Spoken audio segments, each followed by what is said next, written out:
दोस्तों, आज के इस वीडियो में हम बात करेंगे अच्छी शख्सियत बनाने के 13 तरीकों के बारे में। एक ऐसा इंसान जिसे हर कोई पसंद करे।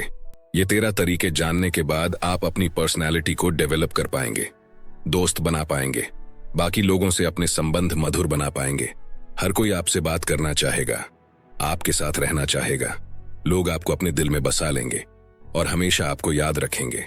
अगर आप भी अपनी शख्सियत बेहतरीन बनाना चाहते हैं तो वीडियो को पूरा देखना और एक भी पॉइंट मिस मत करना, और चैनल पर नए हैं तो सब्सक्राइब कर लेना। तो चलिए शुरू करते हैं। अच्छी शख्सियत बनाने का तरीका नंबर 1, दूसरों की भावना को महसूस करें। एक बच्चा पालतू जानवरों की दुकान में एक पिल्ला खरीदने गया। वहां 4 पिल्ले एक साथ बैठे थे, जिनमें से हर एक की कीमत $50 थी। एक पिल्ला अकेला कोने में बैठा हुआ था।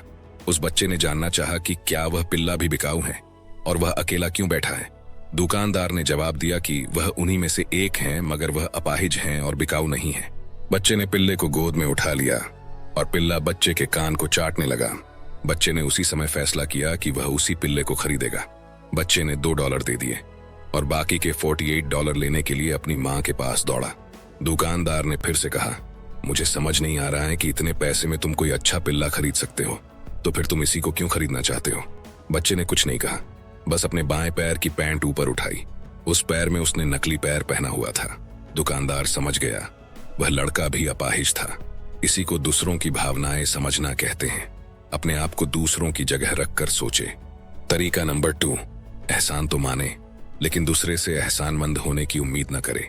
जीसस के बारे में एक कहानी है कि उन्होंने एक बार 10 कोढ़ियों के कोढ़ की बीमारी को ठीक कर दिया, और जब वे मुड़े तो सिर्फ एक को छोड़कर सब जा चुके थे। जो रुका था उसमें जीसस को धन्यवाद देने की विनम्रता थी। तब भी जीसस बोले, मैंने कुछ नहीं किया। इस कहानी से क्या सबक मिलता है? 1, ज्यादातर लोग एहसान फरामोश होते हैं। 2, एहसान मानने वाला इंसान मुश्किल से मिलता है। 3, जीसस ने सचमुच उनको नया जीवन दिया, फिर भी कहा कि मैंने कुछ नहीं किया। जीसस की तरह हमें भी किसी से एहसान मानने की उम्मीद नहीं करना चाहिए। तरीका नंबर 3, मन में मैल ना रखे। जिम और जेरी बचपन के दोस्त थे, लेकिन किसी कारणवश उनकी दोस्ती में दरार पड़ गई। 25 साल तक वे एक दूसरे से नहीं बोले। जेरी मृत्युशैया पर पड़ा था और दिल में बोझ लेकर मरना नहीं चाहता था, इसलिए उसने जिम को बुलवाया। जिम को भी यह बात अच्छी लगी। वह जेरी से मिलने अस्पताल चला गया। माफी मांगते हुए जेरी ने कहा, हम एक दूसरे को क्षमा कर दे और पिछली बातों को भूल जाए। उन्होंने कुछ घंटे साथ गुजारे, पिछले 25 सालों को याद किया और अपने मतभेदों को भुलाया। जब जिम वापस जाने लगा तो जेरी पीछे से चीत्कार कर बोला, जिम, अगर मैं नहीं मरा तो याद रखना यह माफी मांगी नहीं जाएगी। कितना घटिया नजरिया है। द्वेष भाव रखने के लिए जीवन बहुत छोटा है, द्वेष रखना व्यर्थ है। तरीका नंबर 4, औरों की परवाह करे। एक दिन एक 10 साल का बच्चा आइसक्रीम की दुकान पर गया और टेबल पर बैठकर वेट्रेस से पूछा, एक कोन आइसक्रीम कितने की है? उसने कहा, 75 सेंट्स की। बच्चा हाथ में पकड़े सिक्कों को गिनने लगा। फिर उसने पूछा कि छोटी कप वाली आइसक्रीम कितने की है? उसने कहा, 65 सेंट्स। लड़का बोला, मुझे छोटा कप ही दे दो। लड़के ने आइसक्रीम खाई, पैसे दिए और चला गया। जब वेट्रेस खाली कप उठाने आई तो उसने जो कुछ देखा वह बात उसके मन को छू गई। वहां 10 सेंट्स टिप के रखे थे, उसके पास 75 सेंट्स थे। वो चाहे तो 75 सेंट्स वाली आइसक्रीम भी खरीद सकता था, परंतु उस छोटे बच्चे ने वेट्रेस का ख्याल किया। उसने संवेदनशीलता दिखाई थी। उसने खुद से पहले दूसरे के बारे में सोचा था। दूसरों का ख्याल रखना यह दिखाता है कि हम उनकी परवाह करते हैं। 5वां तरीका, भरोसेमंद और वफादार बने। अगर हमारे साथ कोई ऐसा व्यक्ति है जिसमें सारी खूबियां हैं लेकिन भरोसेमंद नहीं है, तो क्या हम ऐसे व्यक्ति को अपनी टीम में रखना पसंद करेंगे? बिल्कुल नहीं। बचपन के 2 ऐसे दोस्त थे जो स्कूल, कॉलेज और यहाँ तक कि फौज में भी एक साथ भर्ती हो गए। युद्ध छिड़ गया और दोनों एक ही यूनिट में थे। अंधेरी रात में चारों तरफ गोलियां बरस रही थीं। उतने में एक आवाज आई, हैरी इधर आओ, मेरी मदद करो। हैरी ने अपने बचपन के दोस्त बिल की आवाज फौरन पहचान ली। उसने कैप्टन से पूछा, क्या मैं जा सकता हूँ? कैप्टन ने कहा, नहीं, मैं तुम्हें जाने की इजाजत नहीं दे सकता। मेरे पास पहले से आदमी कम है। मैं अपने एक और आदमी को नहीं खोना चाहता। साथ ही बिल की आवाज से भी ऐसा लग रहा है कि वह बचेगा नहीं। हैरी चुप रहा। फिर वही आवाज आई, हैरी आओ, मेरी मदद करो। और बिल की आवाज बार बार आती रही। अब हैरी अपने आप को रोक नहीं पाया। उसने कैप्टन से फिर पूछा कि वह मेरे बचपन का दोस्त है, मुझे किसी भी हाल में जाना ही होगा। कैप्टन ने उसे बेमन से जाने की परमिशन दे दी। हैरी अंधेरे में रेंगता हुआ आगे बढ़ा और बिल को अपने बंकर में ले आया। जब कैप्टन ने देखा तो वह मर चुका था।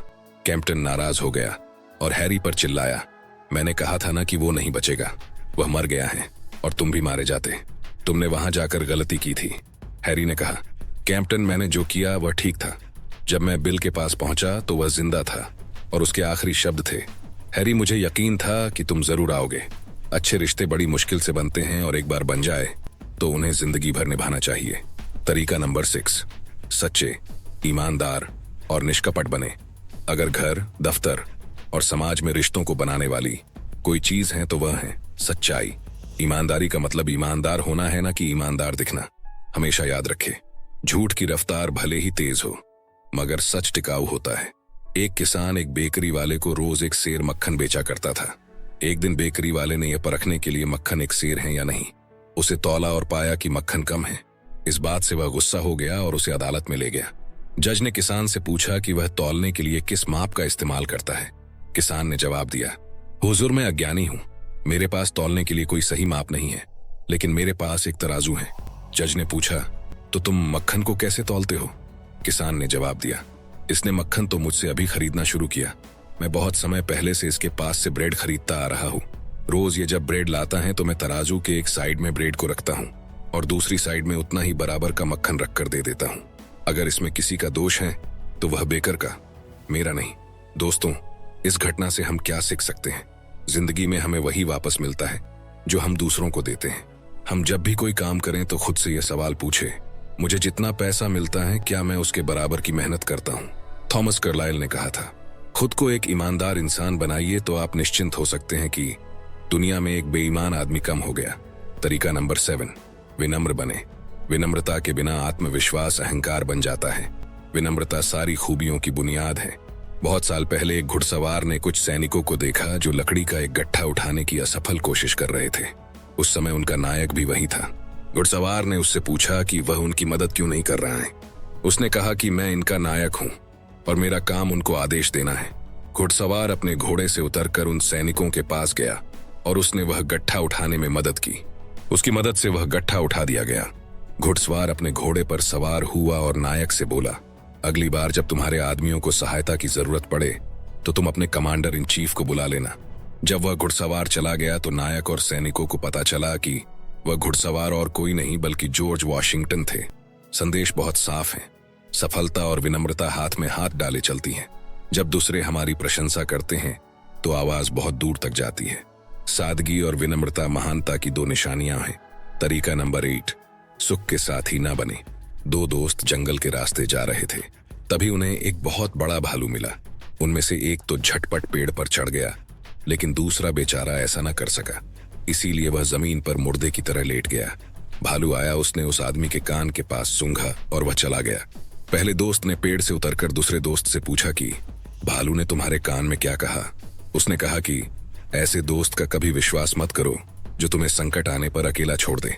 कहानी का संदेश दिन के उजाले की तरह साफ है। आपसी विश्वास और भरोसा हर दोस्ती की बुनियाद है। रिश्ते अपने आप नहीं बन जाते, उन्हें बनने में समय लगता है। रिश्ते ईर्ष्या, अहंकार, स्वार्थ, रूखे व्यवहार के वजह से नहीं बल्कि दयालुता, आपसी समझ और आत्मत्याग के आधार पर बनते हैं। रिश्तों को महत्व देकर उन्हें गंभीरता से लेना चाहिए और एक बार रिश्ते बन जाए तो उन्हें पौधे की तरह सिंचना चाहिए। तरीका नंबर 9, दूसरों का मजाक न उड़ाए और न ही उन्हें नीचा दिखाए। किसी ने कहा है कि किसी चोट पहुंचाने वाले को माफ करना अपमान करने वाले को माफ करने से ज्यादा आसान होता है। जब किसी को शर्मिंदा होना पड़े, जब कोई दिल में दुख लेकर जाए, जब किसी महान चीज को छोटा बना दिया जाए, जब किसी की कमजोरी हंसी का कारण बने, जब किसी चीज को मजेदार बनाने के लिए बेअदबी की जरूरत पड़े, जब एक बच्चे को रुला दिया जाए और जब हर कोई हंसी में शामिल न हो सके तो वह एक घटिया झोंक होता है। दूसरों को तकलीफ पहुंचाकर मजा हासिल करने वाले इंसान को हर चीज तब तक मजाक लगती है जब तक वह दूसरों पर बीतती है।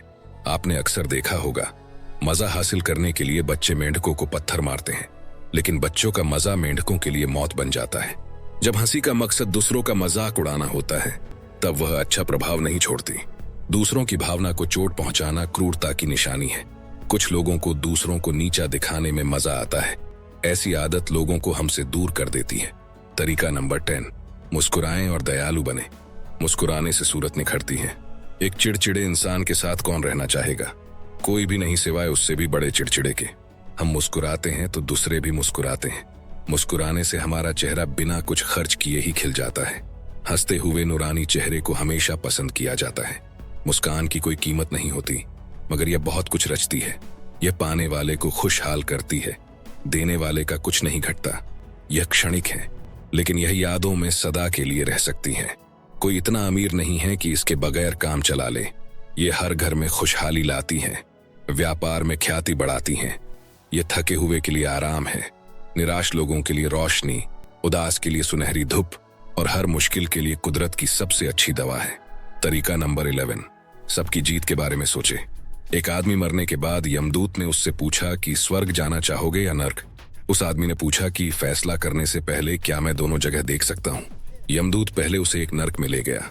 वहां उसने एक बड़ा हॉल देखा, जिसमें एक बड़ी मेज पर तरह तरह की खाने की चीजें रखी थीं। मगर वहां के लोग खाना नहीं खा रहे थे, क्योंकि उनके हाथों में 2 फीट लंबे कांटे और चम्मच बंधी हुई थी। वो खाना नहीं खा पा रहे थे और बहुत भूखे और उदास थे। फिर यमदूत उसको स्वर्ग में लेकर गए। वहां उसने देखा कि वहां भी एक लंबे मेज पर ढेर सारा खाना रखा था और उनके हाथों में भी 2 फीट लंबे कांटे या चम्मच बंधे हुए थे। लेकिन वहां के लोग बहुत खुश और उत्साही थे। क्यों? क्योंकि वहां के लोग खाना लेकर मेज की दूसरी तरफ से एक दूसरे को खाना खिला रहे थे, जिसका नतीजा था खुशहाली, समृद्धि, आनंद और संतुष्टि। वे लोग सिर्फ अपने बारे में नहीं सोच रहे थे, बल्कि सबकी जीत के बारे में सोच रहे थे। यही बात हमारे जीवन पर भी लागू होती है। जब हम अपने ग्राहकों, अपने परिवार, अपने मालिक, अपने कर्मचारियों की सेवा करते हैं, तो हमें जीत खुद ब खुद मिल जाती है। तरीका नंबर 12, अच्छे श्रोता बने। खुद से ये सवाल करें, हमको कैसा लगता है जब हम चाहते हैं कि कोई व्यक्ति हमारी बात सुने, लेकिन वो सुनने से ज्यादा बोले, वो हमको हर कदम पर टोके, वो हमारी बात बीच में ही काट के खुद बोलना शुरू करे, वे हमारी बात को बिल्कुल ना सुने और इधर उधर देखने लगे। ये सभी बातें इस बात को दिखाती हैं कि उस इंसान को हम में या हमारी बातचीत में कोई दिलचस्पी नहीं है और उसमें शिष्टाचार का अभाव है। अब इसका दूसरा पहलू देखें, हमें कैसा महसूस होता है जब हम चाहते हैं कि कोई हमारी बात सुने और वह बातचीत का माहौल आरामदेह बनाता है, सारा ध्यान हमारी तरफ लगाता है, जरूरी और विषय से जुड़े सवाल पूछता है, हमारी बातों में दिलचस्पी लेता है। अपनी बात ध्यानपूर्वक सुने जाने पर हम महत्वपूर्ण, खुश, उत्साहित, प्रसन्न, प्रेरित और प्रशंसित महसूस करते हैं। यही बात दूसरों के लिए भी सही है। जब हम दूसरों की बात को ध्यान से सुनते हैं तो वे भी इसी तरह महसूस करते हैं। इसलिए अच्छा श्रोता बने। तरीका नंबर 13, उत्साही बने। बिना उत्साह के कोई बड़ा काम नहीं हुआ है। उत्साह और सफलता साथ साथ चलते हैं, मगर उत्साह का नंबर पहला है। उत्साह आत्मविश्वास, आत्मबल और वफादारी को बढ़ाता है। ये अमूल्य है, ये एक दूसरे में फैलता है। हम किसी व्यक्ति के बात करने, चलने और हाथ मिलाने के ढंग से उसके उत्साह को महसूस कर सकते हैं। उत्साह एक तरह की आदत है, इसे अपनाया जा सकता है।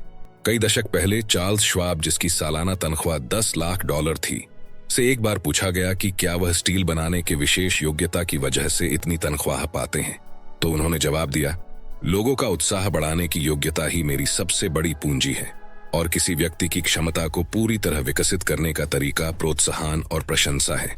जब तक जिंदगी है, जिंदा दिली से जिए, मौत आने से पहले ही मुर्दा न बने। उत्साह और इच्छा साधारण व्यक्ति को असाधारण बनाती है। याद रखे, सिर्फ 1 डिग्री के फर्क से पानी भाप बनता है और भाप बड़े से बड़े इंजन को खींच सकती है। उत्साह हमारे जिंदगी के लिए यही काम करता है। तो दोस्तों, इन सारे पॉइंट्स को एक बार समराइज कर लेते हैं। पहला पॉइंट जो हमने डिस्कस किया वो है दूसरों की भावना को महसूस करें। दूसरा पॉइंट है एहसान तो माने, लेकिन दूसरे से एहसानमंद होने की उम्मीद ना करें। थर्ड पॉइंट, किसी के प्रति अपने मन में मैल ना रखे। पॉइंट नंबर 4, औरों की परवाह करें। पॉइंट 5, भरोसेमंद और वफादार बने। पॉइंट 6, सच्चे, ईमानदार और निष्कपट बने।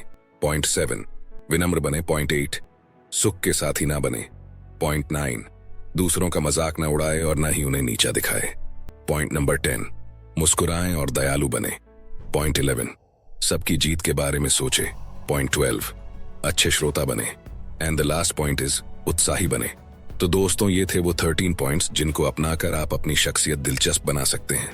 दोस्तों, ये सारे पॉइंट्स मैंने आपको शिव खेड़ा द्वारा लिखित बुक यू कैन विन से बताए हैं। इस बुक की कंप्लीट समरी हमने ऑलरेडी इस चैनल पर बनाई हुई है। अगर आपने नहीं देखी तो जरूर देख लीजिए।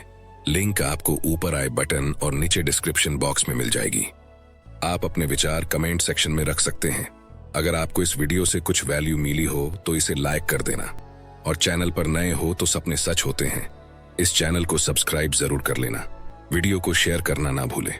और अंत में सिर्फ एक बात, चाहे कुछ भी करे लेकिन अपना सपना ना छोड़े, क्योंकि सपने के बिना जीवन जिया नहीं जाता, सिर्फ काटा जाता है। तो सपने देखते रहिए दोस्तों, क्योंकि सपने सच होते हैं।